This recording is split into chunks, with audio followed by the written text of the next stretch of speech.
যুবসাথী প্রকল্পে আমরা সবাই আবেদন তো করে ফেলেছি, কিন্তু এর স্ট্যাটাস কিভাবে চেক করবেন? যদি আপনি অফলাইনে করে থাকেন, ফর্ম জমা দিয়ে থাকেন, অথবা যদি আপনি অনলাইনে ফর্ম সাবমিট করে থাকেন, তাহলে কিভাবে আপনি এর স্ট্যাটাস চেক করবেন যে আপনার অ্যাপ্লিকেশনটা অ্যাপ্রুভ হলো না রিজেক্ট হয়ে গেল, কি কারণে ফর্মটা রিজেক্ট হলো, তারই স্ট্যাটাস চেক করবো আজকে মোবাইল দিয়ে। সবার প্রথমে আপনি কিন্তু এই ওয়েবসাইটে চলে আসবেন। এই ওয়েবসাইটে আসার জন্য আপনি গুগলে লিখে সার্চ করবেন APAS, গুগলে লিখে সার্চ করবেন APAS। সার্চ করার পর আপনার সামনে প্রথমে যে অপশনটা আসবে এখানে কিন্তু ক্লিক করবেন। ক্লিক করার সঙ্গে সঙ্গে আপনি কিন্তু এই ওয়েবসাইটে চলে আসবেন, অথবা আমি ডিসক্রিপশনে লিঙ্ক দিয়ে দেবো, সেখান থেকে ক্লিক করে কিন্তু এই ওয়েবসাইটে সরাসরি চলে আসতে পারবেন। এই ওয়েবসাইটে আসার পর বাংলার যুবসাথী হচ্ছে নিচে ক্লিক টু অ্যাপ্লাই, এখানে কিন্তু ক্লিক করবেন।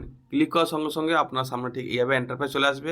চেক স্ট্যাটাস অ্যাপ্লাই নিচে চেক স্ট্যাটাস, এখানে কিন্তু আপনি ক্লিক করবেন। চেক স্ট্যাটাসে ক্লিক করার পর আপনার সামনে ঠিক এইভাবে একটা অপশান খুলে যাবে। এখানে কিন্তু আপনি যে নাম্বারে যুবসাথী প্রকল্প অ্যাপ্লাই করেছিলেন ওই নাম্বারটা বসিয়ে দেবেন এবং নিচে ক্যাপচার কোড বসিয়ে দেবেন। বসিয়ে দেওয়ার পরে গেট ওটিপিতে আপনি ক্লিক করবেন। ক্লিক করার পর আপনার মোবাইল নাম্বারে একটা ওটিপি আসবে, ওই ওটিপিটা এনে কিন্তু আপনি এখানে বসিয়ে দেবেন। বসিয়ে দেওয়ার পরে ভেরিফাই পিন অপশানে আপনি ক্লিক করবেন। ভেরিফাই পিন অপশানে ক্লিক করার পর আপনার সামনে ঠিক এইরকম একটা পেজ খুলে যাবে। এখানে আপনার অ্যাপ্লিকেশান নম্বর শো করবে, পাশে অ্যাপ্লিকেশান ফর্মটা আপনি ডাউনলোড করে দেখতে পারেন। যেহেতু যুবসাথী প্রকল্পের আবেদনের শেষ তারিখ 26শে ফেব্রুয়ারি, 26শে ফেব্রুয়ারির পর আপনার স্ট্যাটাস কিন্তু শো করবে, ঠিক আছে? যেহেতু এখন জমা নেওয়া হচ্ছে, ফর্ম অ্যাপ্লিকেশান জমা নেওয়া হচ্ছে, তো কোনো কাজ হয়নি, ওই কারণে কিন্তু আপনাকে পেন্ডিং শো করছে, কিছুই শো করছে না, জাস্ট অ্যাপ্লিকেশান নাম্বারটা শো করছে।